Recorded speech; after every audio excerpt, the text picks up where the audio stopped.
Unang-una,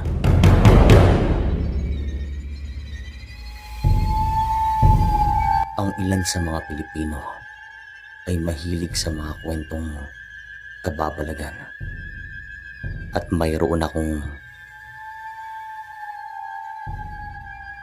ikukwento.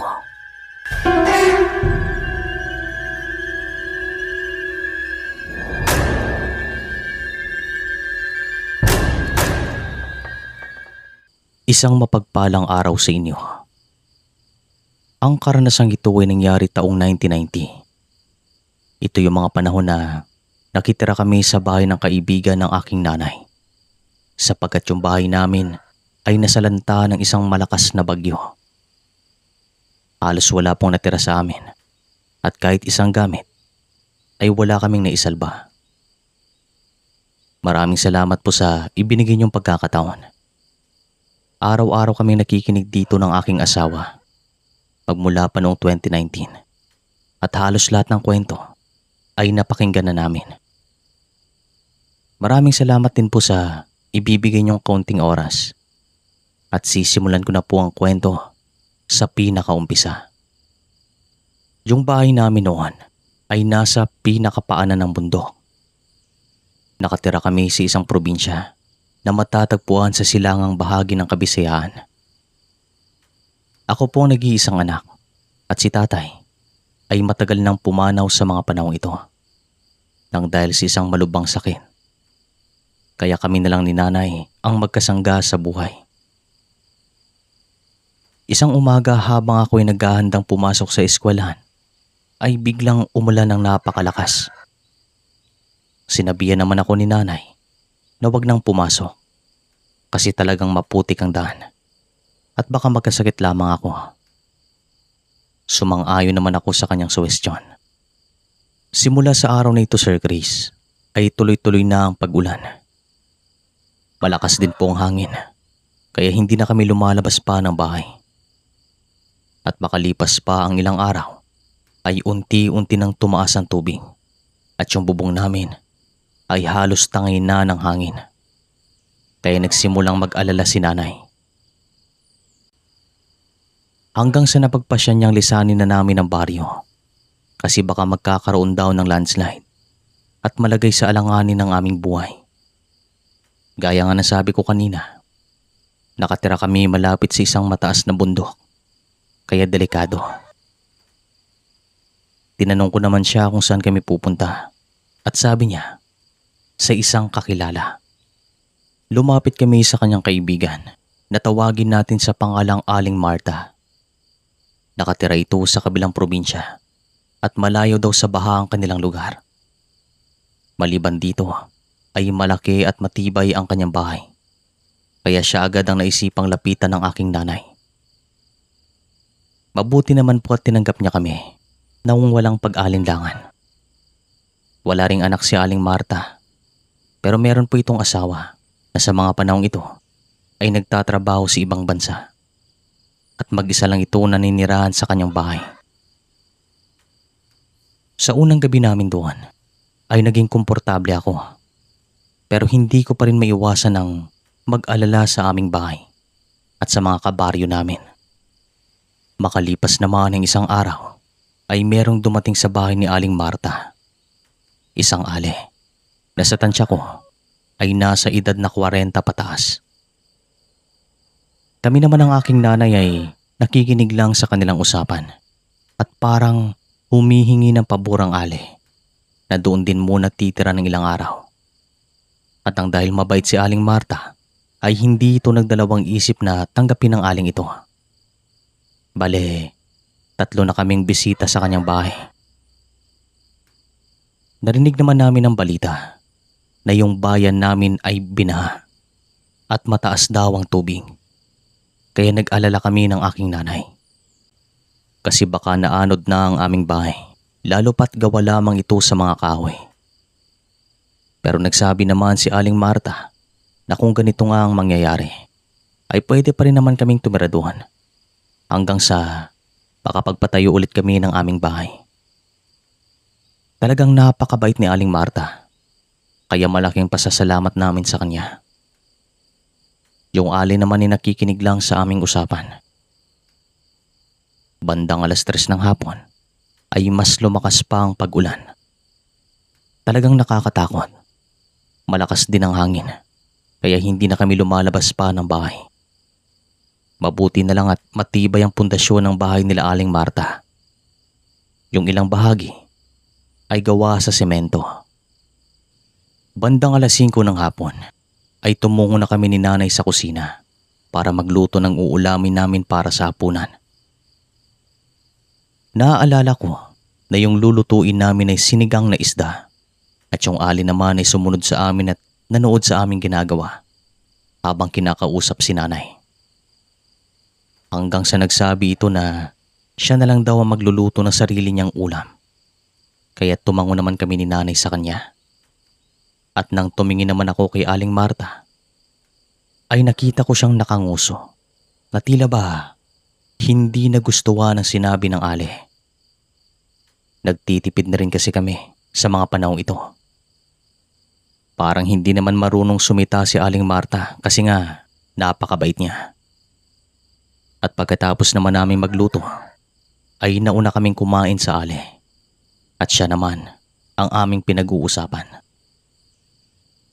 Maya-maya lang ay dumating ito sa pagkainan. Ganon din naman ang kanyang ulam. Pero iba nga lang ang pagkakaluto. Walang amoy at wala ring anumang gulay. Kaya nagtataka kami sa mga sandaling iyon. Subalit, hindi na namin siya tinanong pa. Pagkatapos naman namin kumain, ay nagsipasok na kami sa aming mga kwarto. Meron pong 3 kwarto ang bahay ni Aling Marta at magkakatabi lamang ito. Malalawak pa. Yun nga lang, wala pang kisame. Bandang 7:00 ay nagsabi si Nanay na patayin daw ang gasera. Kaya pinatay ko na ito. Pero meron naman pong ilaw na nanggagaling sa labas ng kwarto. Kasi merong ikinabit na lampara doon si Aling Marta. Nang sa ganon, ay meron kaming dadalhin kapag lalabas man kami. Lalo na kapag gagamit kami ng banyo. Bandang 8:00 ng gabi, ay nakita kong tulog na ang aking nanay. Pero ako ay talagang hindi makatulog sapagkat nag-aalala ko sa aming bahay. Maliban dito, ay iniisip ko na baka tumaas nga ang tubig doon. Mahirap kapag nasa ganitong sitwasyon. Nakakatakot kasi ang bagyo. Nakakatrauma. Bandang 9:00 ng gabi ay nakaamoy ako ng malansa. Pero nung una ay hindi ko alam kung saan po ito nanggagaling. Kaya hinayaan ko na lamang. Maya-maya lang ay napansin ko na parang merong gumagalaw sa ibabaw ng dingding. Ito yung dingding na pumapagitan sa kwarto namin at sa kwarto ng ali. Pinagmasdan ko ang bahagi na yon at meron talagang gumagalaw. Kahit madilim sa loob ng aming kwarto, ay naaaninag ko pa ito. Nang dahil nga sa liwanag na nagagaling sa lampara na nasa labas ng aming kwarto. Kaya nga nasabi ko kanina, wala pong kisame ang bahay. Hanggang sa napagtanto ko na parang mga buhok po ito. Buhok ng tao. Tila ba merong sumisilip sa amin. Wala namang ibang kasama doon ng ali. Kaya malamang sa malamang, siya po iyon. Medyo natakot na ako kaya ginising ko na si Nanay. Pero pagkatingin ko ulit sa bahagi na yon, ay wala na ito. Ang sabi naman ni Nanay Sir Chris, baka namamalikmata lamang ako. At baka isa lamang itong daga. Meron din kasing malalaking daga doon sa bahay ni Aling Marta. Patulog ka na. Wala naman siyang mapapatungan para makaakyat dyan. Nakapasok na ako sa kwarto na yan. Kaya matulog ka na. Pabulong na sabi ng aking nanay. At tumango naman ako bilang tugon.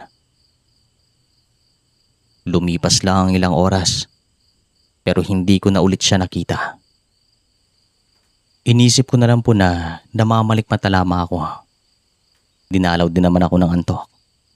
At makalipas ulit na mahigit kalahating oras, ay nakatulog naman ako.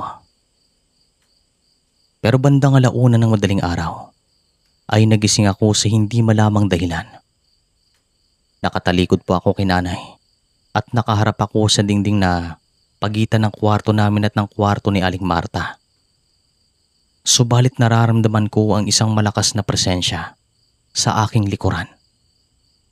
Parang sinasabi ng aking sarili na merong taong nakatayo.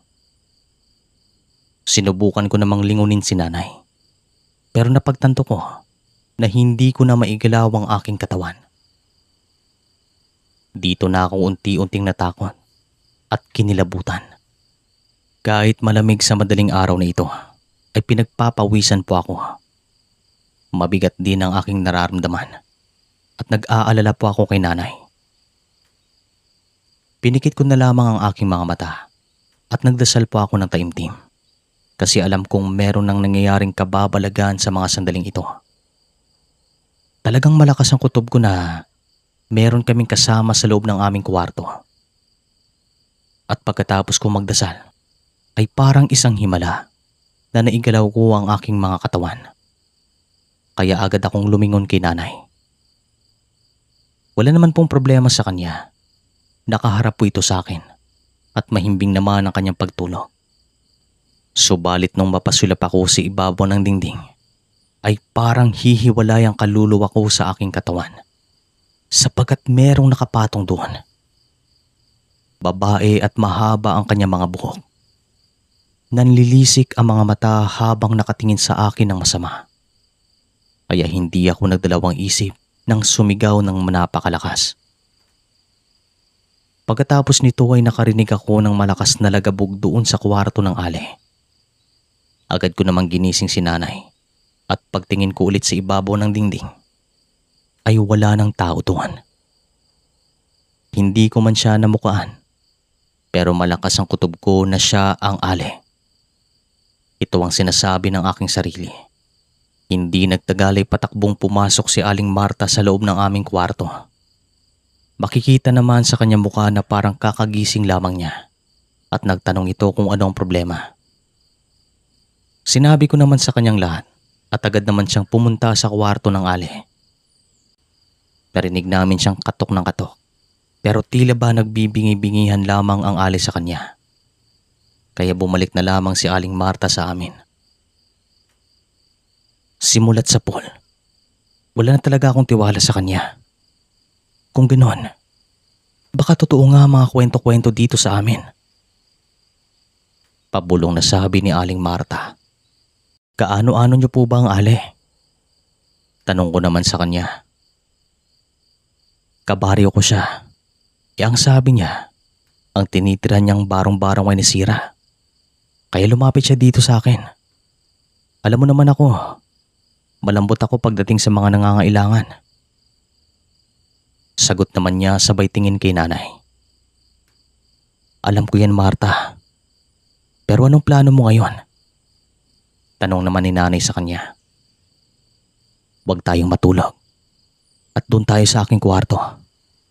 Bukas na bukas ay papalayasin ko yan dito. Sagot naman ni Aling Marta. At sa pagdatingan namin sa kanyang kwarto ay nakita ko si nanay na parang merong pinupunasan sa kanyang tenga. Nang ilawan ko po ito ng gasera ay nakita namin ni Aling Marta na parang mga laway ito. Pero nung unang akala daw ni nanay ay tubig ulan lamang ito na tumulo galing sa bubong. Pero hindi. Sigurado kami na laway talaga iyon. Bigla namang nagalit si Aling Marta. Totoo nga talaga ang mga kwento. Pabulong na sabi pa niya. Hindi naman nagtagal ay lumabas siya ng kwarto at pinuntahan ulit ang kwarto ng ale. Pero ganun pa rin, walang sumasagot. Kahit na galit na galit na ito. Parang walang respeto yung ali sa kanya. Nang dahil dito ay tinawag niya kami ni nanay at sabi niya, tadyakan daw namin ang pinto. Agad naman kaming tumungo doon at tinadyakan nga namin ang pinto. Bumukas po ito pero wala na yung ali doon. Nakita naming nakabukas pa ang bintana ng kwarto at napakalansa ng amoy. Nakakasuka at si Aling Marta talagang napapailing sapagkat hindi ito makapaniwala. Hindi niya akalain na ganito ang gagawin ng Ale. Umalis ito nang wala man ng paalam at nag-iwan pa ito ng amoy sa loob ng kwarto. Kahit pagpapasalamat ay wala daw siyang narinig galing sa Ale. Kaya talagang pikon na pikon si Aling Marta. Nilinis naman po namin ang kwarto at meron kaming nakitang maliit na bote na parang may lamang langis. Itinapon namin ito sa labas ng bintana at hindi na lamang kami natulog sa madaling araw na ito. At sabi naman ni Aling Marta, baka meron siyang intensyon na hawaan si nanay ng pagiging aswang. Kaya merong mga laway sa kanyang tenga. Kinukutuban naman ako ng masama sa mga sandaling ito. At kinaumagahan ay medyo kumalma na ang panahon. Kaya naisipan naming tumungo sa isang albularyo para mapatignan si nanay. Mabuti naman at hindi ito nagdalawang isip na tulungan kami. At sabi naman ng albularyong ito, tignan daw namin kung merong mararamdamang kakaiba si nanay sa susunod na mga gabi. At kung meron man, ay babalik kami sa kanya. Pero mabuti naman Sir Chris at wala. Normal naman si nanay. At ayon naman kay Aling Marta, baka hindi daw tuluyang nakapasok ang laway sa kanyang mga tenga. At nang dahil daw ito sa akin, kasi nagising ako sa madaling araw na ito. Mabuti naman po at walang nangyaring masama kay nanay. Nang humupa ng bagyo, ay bumalik kami sa aming probinsya. At sa kasamaang palad, wala talagang natira sa aming bahay. Tinangay ito ng rumaragas ang tubig baha. Kaya napagpasya namin na bumalik ulit doon kina Aling Marta. At hindi po ito nag-alinlangan na tanggapin ulit kami. Hindi na rin namin nakita ang Ale. At sabi ni Aling Marta, hinanap daw niya ito sa kanilang baryo. Pero walang nakakita sa kanya ayon sa mga tao doon. At baka umalis daw ito. Mahigit 1 buwan po kaming tumira sa bahay ni Aling Marta at tinulungan niya rin kami sa pagpapatayo ng bago naming bahay. Talagang malaki pong pasasalamat namin sa kanya sapagkat hindi ito nagdadalawang isip na tumulong sa kapwa. At kung hindi dahil sa kanya, malamang ay kung saan kami pupulutin ng aking ina. Dito ko na po tatapusin ang kwento Sir Chris. Maraming salamat po sa binigay niyong oras. Hanggang sa muli.